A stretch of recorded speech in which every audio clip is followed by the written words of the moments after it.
জানেন বন্ধুরা, আমাকে অনেকেই প্রশ্ন করেন যে ম্যাম, কনফিডেন্স কি করে বুস্ট করা যাবে, আত্মবিশ্বাসী কি করে হয়ে উঠবো।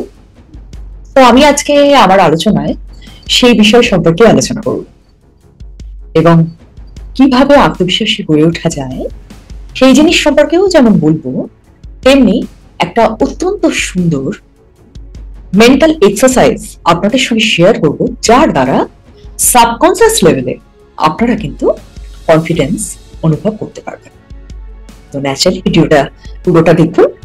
আমার মনে হয় আজকের ভিডিও আপনাদের জন্য ভীষণ রকম ভ্যালুয়েবল হবে।